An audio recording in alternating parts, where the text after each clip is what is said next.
Welcome to Constellations, the podcast from Kratos, where industry leaders share their thoughts and experience on the future of space business, policy, and opportunity. If you like Constellations, please support us by giving a rating and review on iTunes. And don't forget to share this podcast online to help our community grow. Welcome to Constellations, the podcast from Kratos. My name is John Gilroy, and I will be your moderator. Today, we will be talking about Watch Center at the Space Information Sharing and Analysis Center, or Space ISAC. The Space ISAC serves to facilitate collaboration across the global space industry and to help respond to threats that could come from anywhere, such as cyber. They've even built their own Watch Center. I can't wait to dive into that. We have two guests today. Joel Francis is the Watch Center lead at Space ISAC, and Kevin Coggins is a senior advisor to Space ISAC. Well, we're going to jump right in here, and no time for chit-chat here. Jump right in. Joel, satellite ground stations are vulnerable to cyber and malware attacks, as evidenced by a 2022 attack on ground station modems that crippled internet communications throughout Ukraine and much of Europe. Can you describe this attack that happened against mostly Ukrainian satellite modems? Sure thing, John. We know through extensive reporting from both the affected company and some other sources, including other threat researchers, that this was largely a denial of service attack, and again, targeting those Ukraine-based modems. And the goal here was causing disruption to the broadband services that were provided. So when looking at the attack kill chain, we see that the attackers exploited a VPN connection to gain that initial access, which from what we see in the Watch Center is a very common technique that's used for accessing victim networks. Once they're able to gain that unauthorized access, they're able to exploit legitimate network pathways and move laterally to a specific segment of the network that had management privileges. And this allowed them to stage a toolkit that scanned the network for connections and vulnerability, and ultimately allowed them to stage it to execute malicious commands that wiped the flash memory of these modems. So what does this all mean? Well, this means that they utilized a wiper malware attack to disrupt these modems. And as more and more information has come out, it's been clear that this was a very sophisticated and coordinating attack, meaning that an attacker had to have extensive knowledge of the satellite networks. And from a cybersecurity perspective, it's almost textbook, compromised credentials, land and expand, escalation. Yeah, it's good, but it's done with a lot of finesse. It's kind of an interesting sample to start off with here. Absolutely. Let's dive a little bit deeper into this, Joel, if we can. ISAC, we mentioned above, the Space Information Sharing and Analysis Center, is one of more than 24 organizations tracking vulnerabilities and threats to U.S. critical infrastructure. Is the attack on Ukrainian ground station modems a type of attack or activity the Space ISAC would like to monitor and assess? Yeah, absolutely. And this is really the exact kind of activity we're looking to watch for in the Watch Center. We're looking to monitor, analyze, and report this type of information to our members. And so we know that attacks like the one that we're talking about here that target the ground stations, that look at the ground segment and different enterprise networks are the most likely to be targeted. And we're coming up with this assumption based on the tactics and techniques that we've observed from the threat activity. In this specific example, we received a lot of early warnings from some of our government partners about increased cyber activity in Ukraine, and for some of the first times actually mentioning that satellite architectures and satellite systems may be in jeopardy. And so part of what we do at the Space ISAC is we're able to share that information with our members. We're also able to get more insights from our members as well. I want to emphasize, too, that it's not just the ground segment that we're looking at. When we look at the space attack surface, it's everything on the ground and more. And so we're also looking at different on-orbit effects, because there's a lot of different attack vectors when you're looking at potentially disrupting a satellite system. Oh, Kevin Coggins, we got you chip in here for us. When I read about the Space ISAC, it looks like it relies heavily on correlated and fused data driven by its own Watch Center. So, Kevin, what kind of data is captured by the Watch Center, and how do you acquire it? So all kinds of data. Our data comes from four main sources: commercial, government, open source, and most importantly, from our members. So the Space ISAC has many members across the commercial space community, and they have satellites deployed around the world, ground stations deployed around the world, user terminals around the world. Everywhere they have a capability or a network, we have the ability to pull in data. And so we can get an amazing data set that gives us information from all over the world where space infrastructure is. And we get it from our members through individual submissions to real-time data feeds. And so I tell you, the Space ISAC truly is a unique capability that can monitor a large space enterprise in real time. Joel, when Kevin just used the word open source, some people may jump up and down and worry or be concerned a little bit, So we know some of this data is from open source. So, Joel, are you looking to capture any other types of data? I mean, structured, unstructured, sensor information, everything. So I think that might enable the future version of the watch to take advantage of other types of data, wouldn't it? Yeah, absolutely. And to answer your question there, especially in the earlier phases of the Watch Center, we're really focused on gathering as much data as possible. And so that is where some of the open source piece comes in. A lot of the information that we share has either been identified or confirmed through open source means. And a lot of the times, the open source perspective will either give us a tip on a potential incident that we want to look into. Typically, we'll ask questions to our members or go through other reports we may have received to try to correlate that and provide a little bit higher confidence. But in terms of kind of providing the eyes and giving us more things to see within the Watch Center, that open source element is very important. Well, Joel, you don't look like a boxer, but in boxing, they have this thing called stick and move. And so let's talk about and apply this to the Watch Center. So does the Watch Center have a way to correlate data sets together? Is it possible to track adversaries as they move from one domain to another? For instance, across ground and space, they stick and move, Stick and jab. Yeah, exactly. And this really falls in line with the mission and vision of the Space ISAC and our Watch Center. We want to be able to correlate what we're seeing in space to what we're seeing on the ground and vice versa. One specific example could be, let's say we're tracking a high volume of cyber activity in a particular geographical area. And there are some open source feeds that we use for this. There are some other data feeds that we use to show ASN outages and just in general kind of network activity around the globe.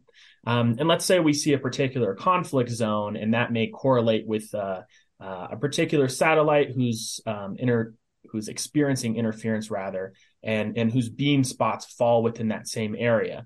That's one example of how we're able to potentially correlate that data, and maybe potentially there's a multi-pronged attack in there. That's one way, and a lot of it is kind of blending reports together, kind of synthesizing information. But another more specific thing I want to call out is the MITRE ATT&CK framework, and now the aerospace Sparta framework, which help us to look at a behavioral element to attacks. And so when we're looking at satellite data, on-orbit data, maneuvers versus IP addresses, network traffic, it's really hard to blend those two together. But when you look at it from that behavioral element, then you kind of create a common denominator, and that's how we're able to kind of fuse that. I'm always amazed how MITRE came up with the spelling of attack, but that's a different podcast altogether. Simon Sinek, he says start with why. I'm not going to start with why. I'm going to start with how. So, Joel, here's a how question for you. Give us listeners a deep dive into how the Watch Center works. So what types of threats are you seeing today or now? Yeah, so I guess a little bit more into, how it works, giving a deep dive into how the Watch Center operates. On a day-to-day basis, we are monitoring feeds, we are cataloging information, and at the same time, we're building out reports. So we send out daily, weekly, and monthly reports to our members. We also may send out specific reports based on incidents. So we've developed kind of playbooks on how to investigate these incidents, how to report that information out. And that also includes a process for how we sanitize those information we may receive from our members to kind of protect their anonymity and build that trust. In terms of what specific threats we're seeing right now, we are seeing a lot of ransomware activity. Specifically, kind of as we mentioned before, we're seeing a lot of external applications and software packages being targeted. And we're also seeing a lot of RF interference.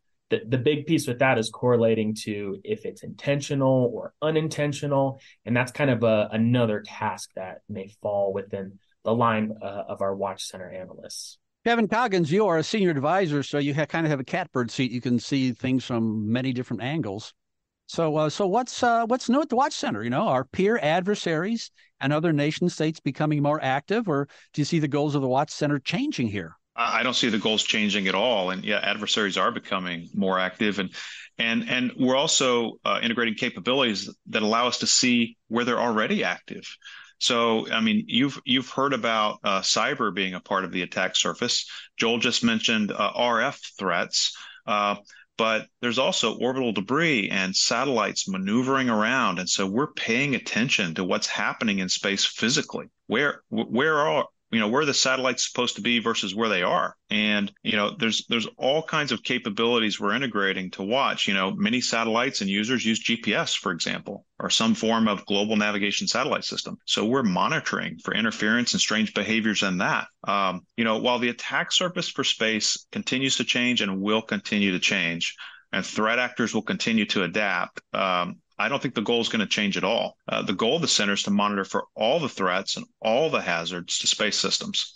However, we do have a list of priority intelligence requirements that help us identify emerging threats and focus on what's most important to the resilience of our community. And so we really pay attention to, for our members, what capabilities do they have and they're trying to provide? What are the top threats that matter to them? And so we review these at a minimum once a year to facilitate this kind of activity. Kevin used the phrase that pays, attack surface. Let's maybe dive into that a little bit here. Satellite systems attack surfaces are complex, with the satellites themselves only being a small part. Today's satellites feature more sensors, and the attack surface, ground stations, their uplinks, satellite downlinks, and crosslinks are all vulnerable. Every component can be a sensor, and no single sensor knows everything. So, Kevin, how does the Watch Center anticipate and keep pace with this threat? Well, you just hit the main reason why the Watch Center exists. To anticipate and keep pace with this threat. And we should have started with that, huh? Yeah, no, you're good. The main method we use to keep up with the growing attack surface is characterizing the threat environment and identifying use cases to deploy to the Watch Center. And so, one of the threats is space weather, right? We've seen that affect satellite constellations.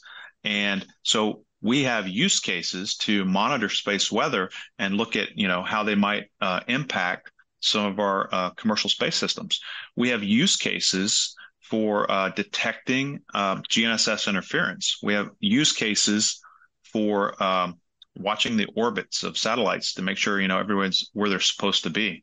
And so we work with our members and we define and refine these use cases and employ them in the Watch Center. And so that allows us to have use cases that are tailored to the priorities that we're trying to monitor. Joel, I think most people realize that the number of space systems is increasing. I think everyone knows that. Every Joe Sixpack knows that.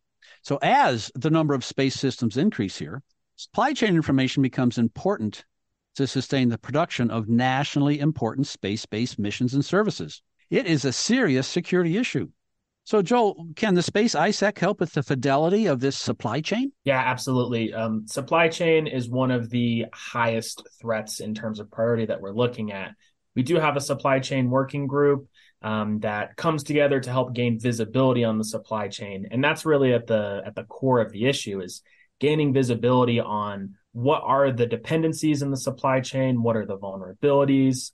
The whole space timeline or life cycle, rather, has so many different players, suppliers, downstream providers, and stakeholders. There's a lot of different nodes that if you're an attacker, you could look to exploit. And this is especially true when we're looking at, a lot of these space companies that have very mature cyber capabilities, but some of their vendors, some of those supply chain pieces, they may not be up to par, for lack of a better term. And so what we do is we look to identify components from an actual technology basis. We look to get insights from our members on what's most vulnerable and important. We look to track, in some cases, specific vendors. If vulnerabilities come out, targeting vendors that we know that this particular component or, this particular piece of technology is widely used in the space domain, that helps us to prioritize what we're looking at. And a couple of specific examples is some of those data sets and other sources that we use in the Watch Center. Among those are the NIST Vulnerability Database, or the NVD, or DHS CISA's Known Exploited Vulnerabilities Catalog, or the KEV.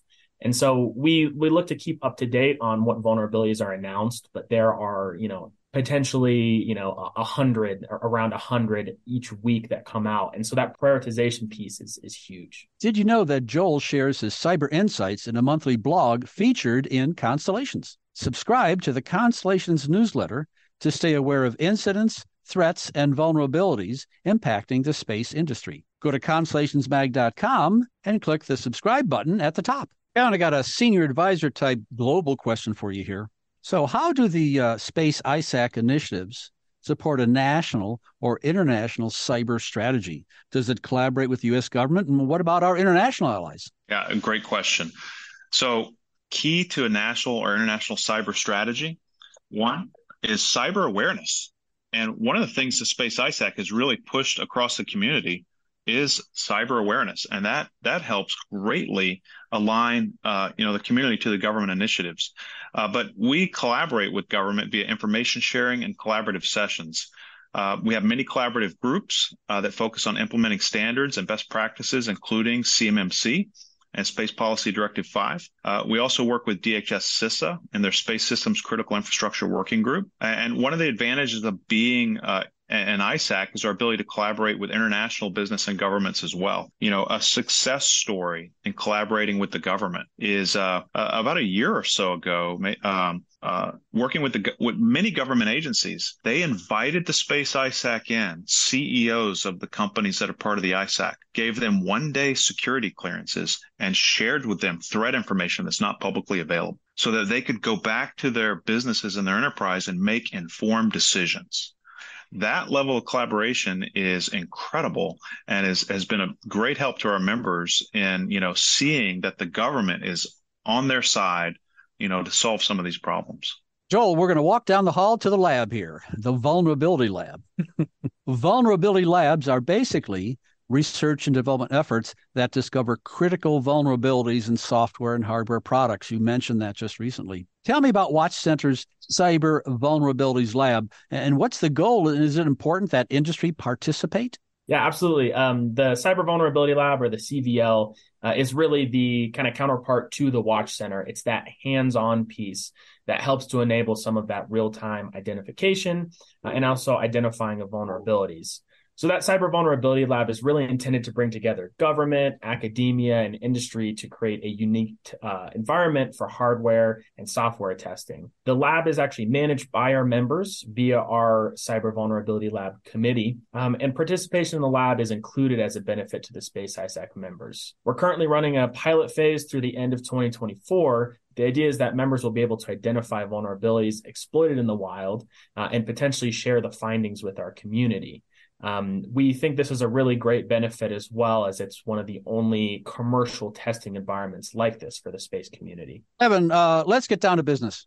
Let's talk about the business of space, and it seems to be key to understanding its vulnerabilities. The commercialization of space means that its missions are growing far beyond NOAA weather reports, GPS, or even communications. Satellites are now also used for precision agriculture, maritime operations, supply chain tracking, and even emergency management. So how does the Space ISAC facilitate exchanging knowledge so that stakeholders can provide and benefit from the Watch Center? Yeah, that's also a great question. So, we know that adversary nations view commercial satellites as legitimate target for wartime operations, for just causing disruption even in the commercial enterprises, regardless of the mission class that they fall under. So as these satellites and space systems take on more missions, it's more targets for the adversary. And the increased use of space capabilities, as you indicated, affects the space attack surface in two ways. Adversaries may look to target space systems as a way to disrupt supported critical infrastructure.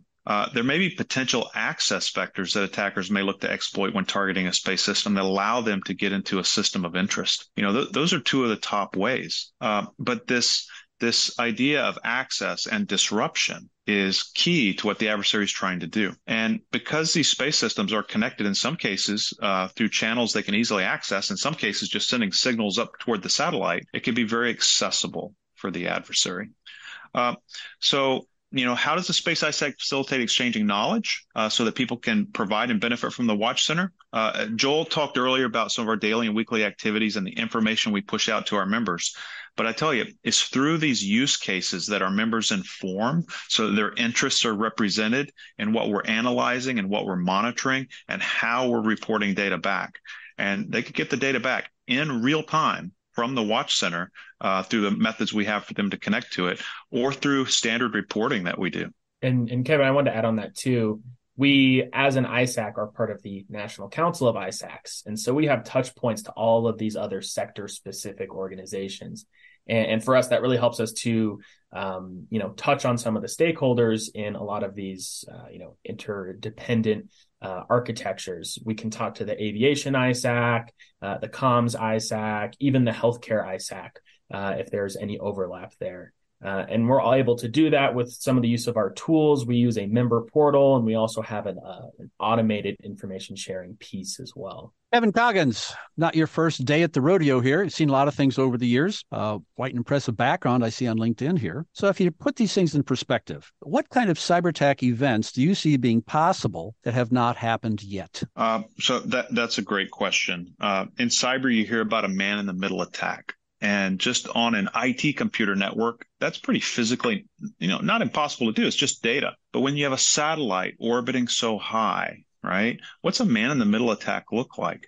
It could be that you're on the ground receiving information and you do a replay attack to impact the people that the satellite's trying to talk to. It could be you do a replay attack from the ground station and try to infiltrate the satellite. I think we're going to see more and more of these types of attacks where people are generating RF signals with cyber information embedded to impact users or space systems. And then, I think the big one that's coming, given the ability to launch satellites into orbit, CubeSats, and, really inexpensive things in low Earth orbit, you're going to start seeing attack vectors happen in space to other space systems, either through, things a small sat can do to put RF on a satellite to just bring the noise level up, to, some sophisticated cyber attacks, because I designed my space system to worry about satellites sitting next to me trying to do things to me. I worried about somebody trying to do it from the ground. And so when the paradigm changes, you can't update these space vehicles fast enough sometimes. We're going to see some new things. Oh, this has been a fascinating discussion. Kevin and Joel, I think what you've given our listeners is a better understanding of risk management as it applies to the world of satellites and space. I'd like to thank our guests, Joel Francis, Watch Center Lead at Space ISAC, and Kevin Coggins, Senior Advisor to Space ISAC. Thank you, gentlemen. Thank you for having me, John. We appreciate it. Thanks so much. Thanks for listening to Constellations, the podcast from Kratos. If you like this interview, please subscribe, tell a friend, and give us a review.